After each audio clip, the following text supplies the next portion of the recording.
solutes. So D is dextrose. That's yung may mga sugars. Andyan yung solutes. Okay? So those are the examples of your IV fluids that are being given. Okay, what else? Okay.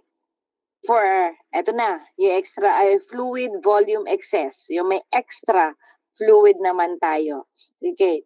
So for fluid volume excess, what we have here is that fluid intake, or so yung intake, yung iniinom natin, or fluid retention exceeds the fluid needs of the body. Pwedeng normal yung fluid intake mo pero hindi mo na ilalabas. That is the importance of monitoring the INO. Akala nyo lang pinaglilista kayo kung ilang ml yung wiwi, ilang ml yung nainom, ilang ml yung nawiwi every after shift, right? Sabi monitor INO. Or kahit hindi naka-monitor, after every shift, minomonitor yan. Even how much IV fluids was infused. Okay? Why? Dapat, kung ilan yung pinasok, siyang ilalabas. So, meron mang konting discrepancy, konting-konting ml lang. Alright? So, kailangan yan. Kasi kung mas marami yung ininom kesa dun sa output ng pasyente, ibig sabihin, sa napunta, na-retain. Okay? Or, kung kabaligtaran naman, for dehydration, 500 ml yung naipasok, yung intake ng pasyente, tapos ang nilabas niya, yung output niya is 1 liter, saan nang galing yung 500 ml? Diba? So, normally, this is seen in patients who are taking diuretics. Okay, sa pampaihi natin. Okay, INO, intake and output. Hindi intake and outtake, intake and output.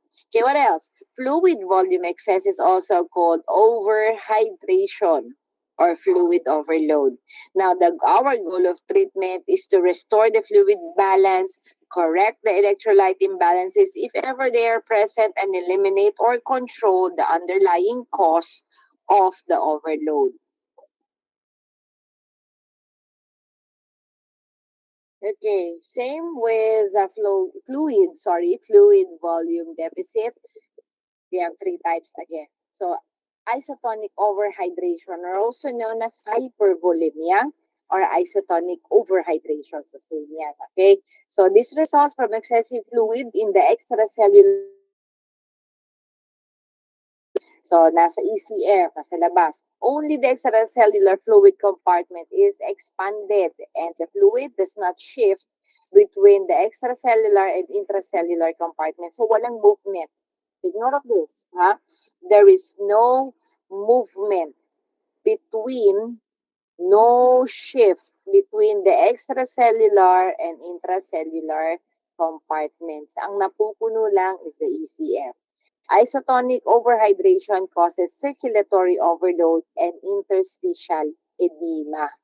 Okay, and when severe, or when it occurs in a client with poor cardiac function, it causes heart failure and pulmonary edema.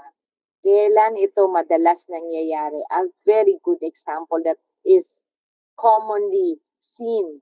Ito yung, not common, hindi normal. Nagiging error ng mga nurses. Let's say, sabi ni Doc, ma'am, pa-fast drip ako ng 50 ml.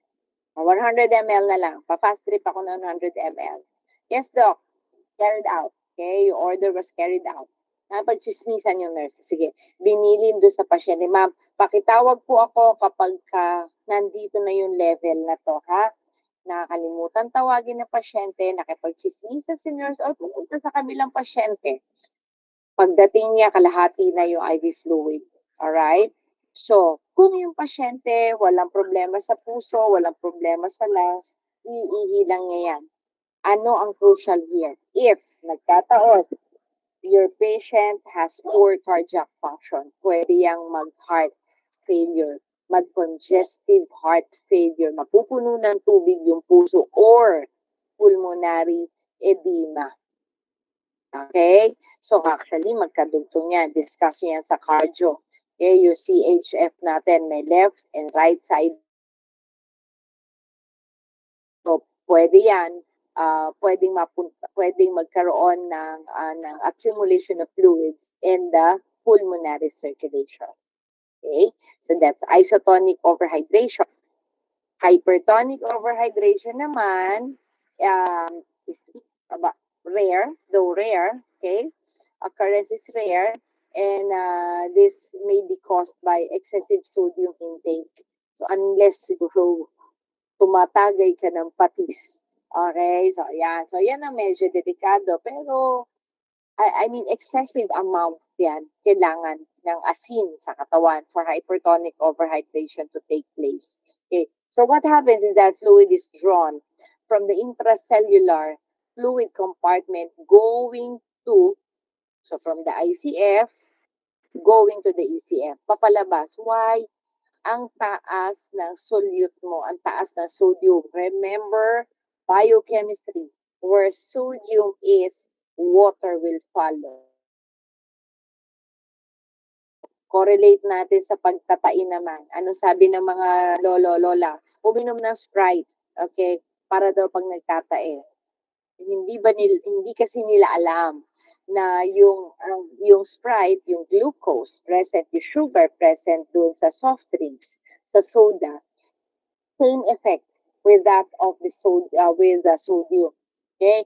Hahatakin naman yung tubig, intracellular fluid, papunta naman sa intestine. So the more the poo-poo will become watery. Okay? So same yan. So maghahatakan ng tubig. So from the ICF to the ECF, so the ECF expands and the intracellular volume contracts. So nagkakaroon ng intracellular dehydration. Okay. Hypotonic overhydration naman is known as water intoxication. Okay. So what happens here is that the excessive fluid moves into the intracellular fluid compartments expand. Okay? Meron fluid sa ECF, and then at the same time, sobra na yung tubig, pumapasok sa ICF. Electrolyte imbalances occur as a result of the dilution. Okay, causes for isotonic overhydration. Number 1, inadequately controlled IV therapy. That's what I was telling you about a while ago. Kidney disease. Okay, and a long-term corticosteroid therapy. Okay, why? It attracts water. Okay, it causes water retention. Steroids causes water retention, kaya nagmamanas. Diba? So, yan. Hypertonic overhydration naman is caused by, like what I have mentioned, excessive sodium ingestion or rapid infusion of hypertonic saline solution. Yung mga may sodium chloride. Diba? Ano may hypertonic solutions natin? Yung mga may D5 point something sodium chloride. Okay? So, mataas yan. Mataas yung sodium, rapid infusion. Kaya, yung calculation of your IV fluid administration, tawag dyan, very important yan. Kailangan marunong kayong mag-compute ng IV fluid. Excessive sodium bicarbonate therapy. So, sodium bicarb for the correction ng acidosis. Later on, toward the last portion, discuss natin yan. Okay, for hypotonic overhydration naman, happens in early kidney disease, yung mga acute renal failure natin, heart failure, SIADH, or syndrome of inappropriate antidiuretic hormone secretion. Again, ang culprit nito is ADH or vasopressin. Sobra naman. Okay? Sobra naman yung kanyang, kulang pala rather yung ADH na pinoproduce. So kung si diabetes insipidus naman is kulang, si antidiuretic hormone, kaya ihi ng ihi yung pasyente. Ito naman sa SIADH, sobra naman. Okay? So, yan yun. Okay? So, nagkakaroon ng hypotonic overhydration yung pasyente natin. Okay, what else? Inadequately controlled intravenous therapy. Okay? The nurse failed to regulate the IV fluid properly. replacement of isotonic fluid loss with hypotonic fluid. So, nagkamali. Okay, nabigay ng IV fluids. So, yan siya, ha? So, pwedeng isotonic, tawag mo dito, fluids yung ibinigay instead na hypotonic fluids. Irrigation of wounds, using hypotonic fluids. Alright, yan siya. Okay, so those are the causes of hypotonic overhydration. Okay, interventions, again, we've discussed already the assessment findings. So monitor cardiovascular, respite, neuro, intake, renal, and GI status. Prevent further fluid overload and restore normal fluid balance. And then since nagkakaroon dito ng fluid retention, kailangan ng diuretic, pampaihi. Okay, osmotic diuretics may be prescribed initially to prevent severe electrolyte imbalances. Okay. What do you call this? Yung mga furosemide, yeah. You restrict fluid and sodium intake as prescribed. Monitor the INO patient. So you weigh the patient the same time each day, wearing the same, not the same clothes, but the same material. Why? Kasi baka mamaya nakamaong siya ngayon, kahapon naka-short. So mas mabigat siya ng konti ngayon. Okay? So monitor the patient's weight. Dapat bababa ang weight ng pasyente kasi naka-diuretic siya. Paiihiin na natin yung pasyente natin. Monitor electrolyte values and prepare to administer medications to treat an imbalance if ever it is present. And a client with acute kidney injury or CKD or chronic kidney injury is at risk for fluid volume excess. Alright? So why? Hindi na niya ma-filter maigi yung the kidneys. Okay? So, be careful. Monitor the patient closely. Alright. So, nandun na tapos na tayo do sa fluid imbalances. Let's now start with the electrolytes. Okay. So, the first one is hypo-K or hypokalemia. So, in patients with hypokalemia, the serum potassium level is lower than 3.5. The normal is 3.5 to 5. Okay, in other textbook, 3.5 to 4.5. Okay, so sundin natin ito. Sabi ni Brunner, 3.5 to 5 next, milli-equivalent per liter. Alright. So, potassium deficit is potentially life-threatening. Why? Okay, every body system is affected. Importante si potassium. So, since importante siya, saan ba na tayo kumukuha ng potassium? Okay, madali lang naman kuhanin sa pagkain yan. So, these are the common food sources of potassium. Avocado, banana, alam na niyan. Cantaloupe, yung parang melon yan. Okay, the reason why we sa mga nagtatai is not just to harden the stool, but actually to replace the potassium loss. Kaya nawawala, di ba? Hindi lang fluids na nawawala pag diarrhea, okay? Kasama pati electrolytes. And unang nawawala si potassium. Kaya nang hihina yung pasyente. So we give bananas. What else? Cantaloupe, oranges. Yan. Okay, mataas din sa potassium yan. Banana lang ang alam natin. And avocado, kaya seasonal. Strawberries, tomatoes. Tomatoes are fruits, di ba? Prutas yan. Tomatoes. What else? Sa vegetables naman, you have carrot, fish, pork, beef, veal, common si veal, potatoes, and raisins. Okay, favorite yan, si raisins. Okay? So, yung mga red meat, mataas sa potassium. Those are good sources for good food sources of potassium. So, ano ang possible cause or causes rather ng hypo-K or hypokalemia? Hypo-K, bakit hypo-K? Yung chemical symbol ng potassium is K, diba? So, yan. So, actual total body potassium loss due to excessive use of medications like the diuretics and corticosteroids. Yes, diuretics, except for the potassium-sparing diuretic, which is spironolactone. Okay? It can cause hypokalemia. Increased secretion of aldosterone, such as in patients with Cushing syndrome. Hindi ko muna i-discuss. Pang next semester yan, sa endo. Basta tandaan nyo lang.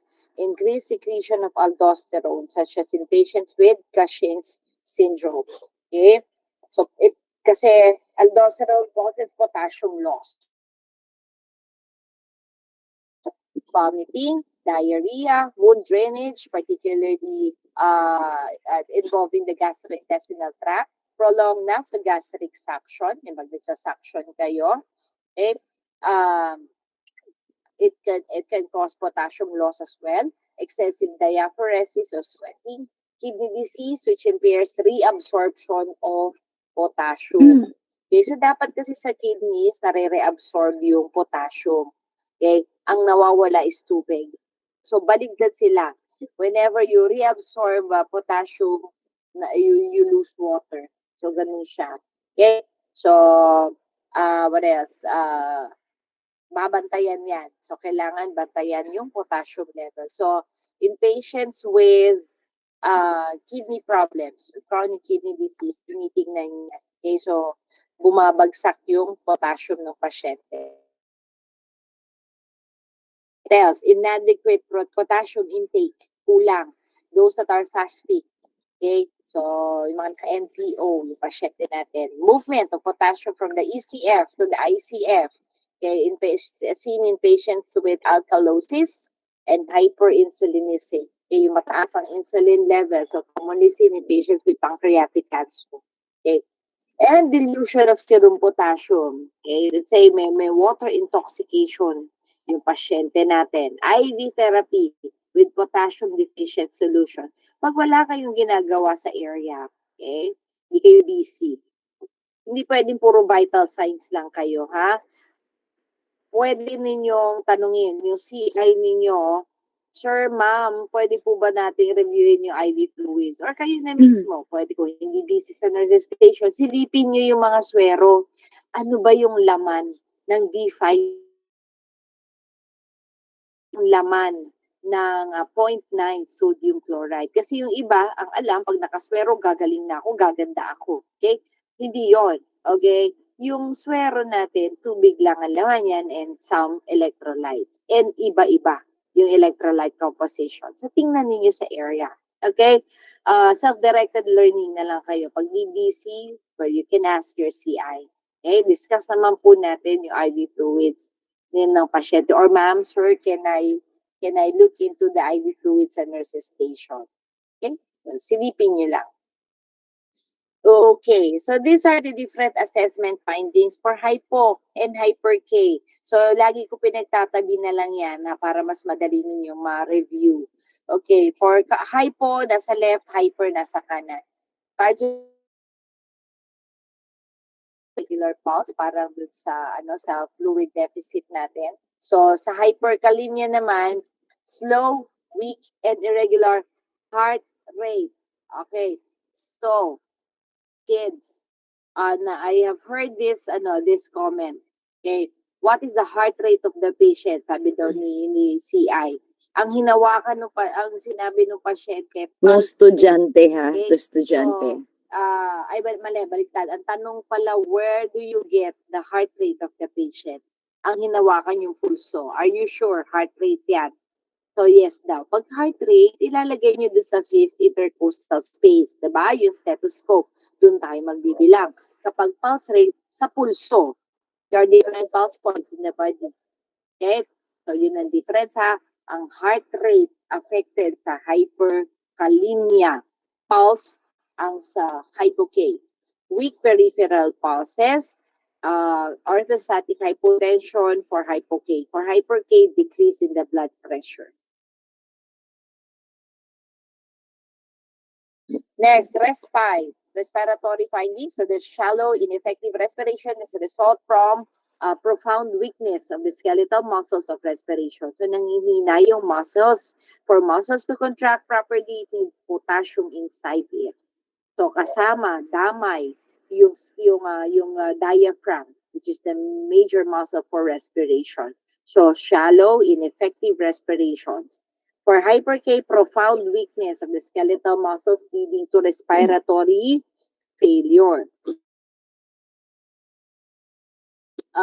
Findings for hypo-K, anxiety, lethargy, confusion, and may lead to coma. What else? Skeletal muscle weakness, like leg cramping. O kapag nagka-cramps tayo, this may be a sign of hypokalemia. Baka kulang tayo sa potassium. For hyperkalemia, sobrang potassium naman. Early manifestation includes muscle twitches, cramping also, paresthesia or tingling and burning sensation followed by numbness in the hands, the feet, and even around the mouth. Hyper-K yan. Okay? So, yung may paligid ng labi, para siyang namamanhid. Late findings or hyperkalemia tending to flaccid paralysis in the arms and the legs. What else? Including the trunk, okay? The head, the respiratory muscles may also become affected when the serum potassium level reaches the lethal level. Alam nyo ba na kapag nag-inject kayo ng potassium, pwedeng atakihin yung pasyente ninyo sa puso. Okay? So, be careful. Okay? Be careful. Okay. What else? For hypo-K, there's loss of tactile discrimination. There's also paresthesia and deep tendon hyporeflexia. Nawawala yung reflexes. Bumabagal yung reflexes. For GIT, for hypo-K, there's decreased motility, hypoactive to absent bowel sounds. There's nausea, vomiting, constipation, abdominal distension, and paralytic ileus. Hindi gumagalaw yung bituka. Baligtad kay hyperkalemia. There's increased motility, hyperactive bowel sounds, and diarrhea naman siya. Okay? So, those are the GI findings. Lab findings. So, pag hypo-K, serum potassium level of less than 3, above 5 naman sa hyperkalemia.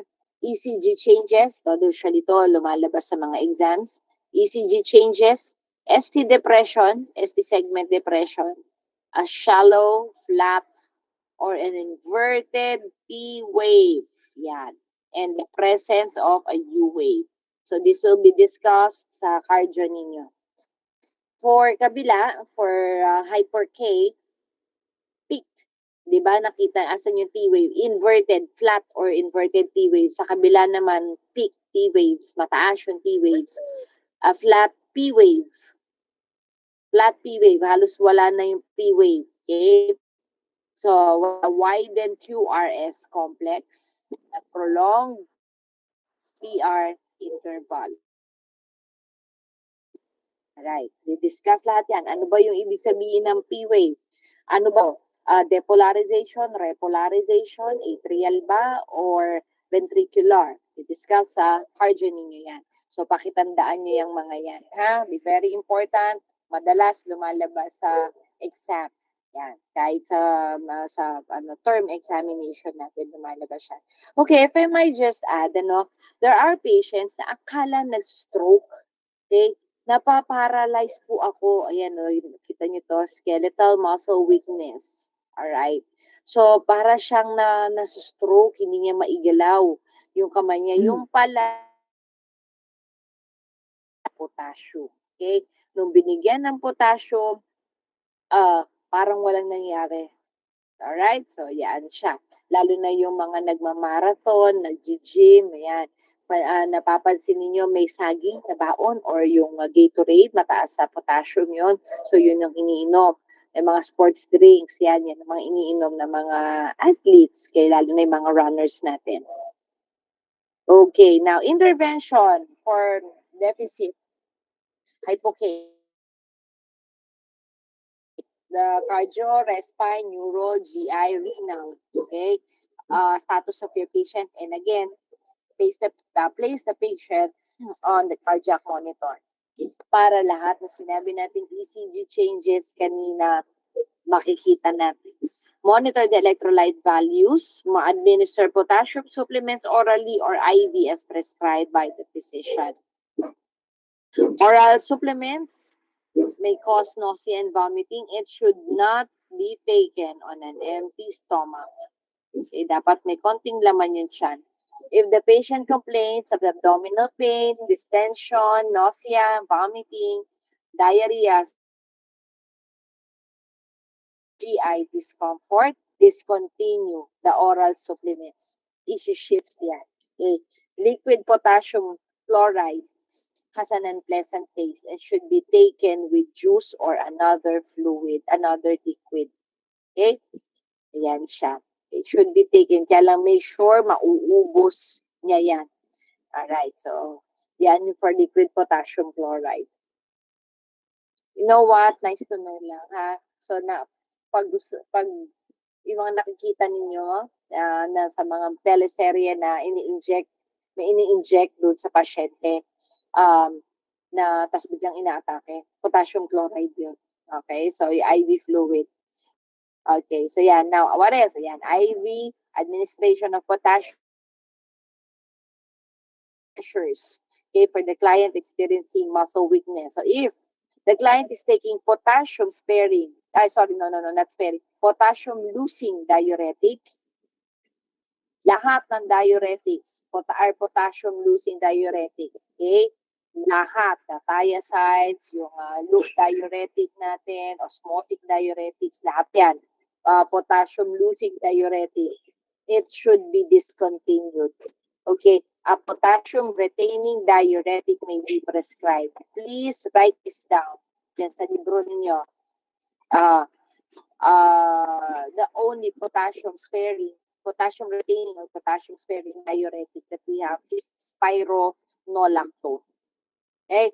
So, kasi kapag naka-potassium losing diuretic, palalo pa nag-aggravate. So, baka nga kaya bumabagsak yung potassium because of the diuretic. So, you have to change it. Okay. Instruct the client about foods that are high in potassium. See the box on the right side. Potassium is never, okay, administered direct IV push. Yan yung sinasabi ko sa inyo kanina. Ma'am, bakit may IV administration of potassium? Naka-titrate po yan. Naka-dilute. Alam niyo yung Soluset? Naka-dilute yan sa Soluset. Okay? Never administered IV push, IM, or even mamamatay yung pasyente ninyo. Tawag dyan, kasama rin yan doon sa mga binibigay ng mga medications kapag nag-lethal injection tayo. Okay, always dilute, okay, potassium chloride and give it using an infusion device, an infusion pump, or yung Soluset natin. Okay, properly regulated. Delikado yan. Okay, for hyper-K naman, so above 5.0 mex rather per liter. So there's a condition called the hyperkalemia. So this can occur due to methods of blood specimen collection and cell lysis or destruction. If an increased serum value is obtained in the absence of clinical symptoms, then the specimen should be redrawn and evaluated. Okay, so yan yung mga nag-through and through. So kaya tumataas yung potassium level because of cellular destruction, particularly CRBC. Okay, causes excessive potassium intake, over-ingestion of potassium-containing foods or medication. Kanina sa potassium chloride administration or salt substitute or a rapid infusion of potassium-containing IV solution, decrease potassium excretion. Okay, in patients with kidney disease, with adrenal insufficiency like Addison's disease. So yan, we will discuss yan next semester. Addison's, Cushing's disease. So sa endocrine disorders yan. So this can cause hyperkalemia. Movement of potassium from the intracellular fluid to the extracellular fluid, like in patients with tissue damage, acidosis, hyperuricemia. Okay, so monitor the patient closely for signs of potassium imbalance. Potassium imbalance can cause cardiac